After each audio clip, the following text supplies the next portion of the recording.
So there's a new way to do the Roomba glitch. I don't think they do let you do the Roomba glitch on the waterfall anymore because the flying animation and swimming animation were like remade. So to do this, you gonna have to like find the water like this, go near this river, and hold on, you know, I'm just gonna bring my name out. What the hell? So what you're gonna have to do is jump into it, but before you jump right into the water, hit slide sleep like really fast. So watch me. Alright, let's go.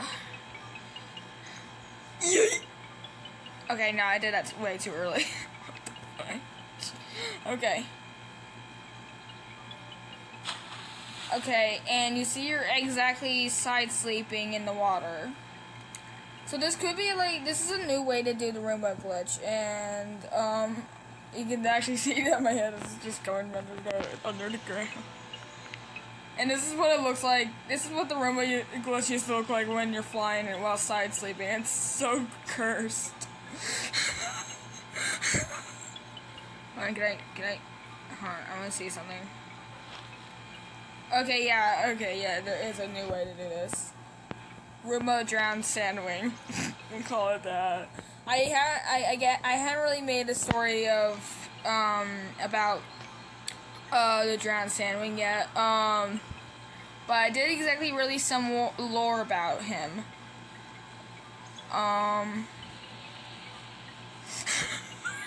sliding my butt on the ground like a dog. What the hell?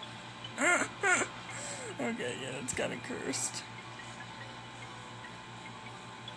I don't you ever even think about anything Ice Wing.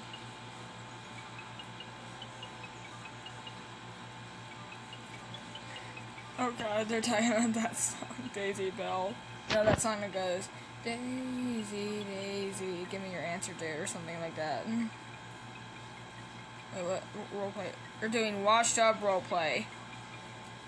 Alright, well, I'm gonna join the washed up roleplay. Make sure you guys leave a like and subscribe. And if you don't remember, just watch this video again, or watch any other video that exactly just teaches you how to do the new Roomba glitch. And, yeah.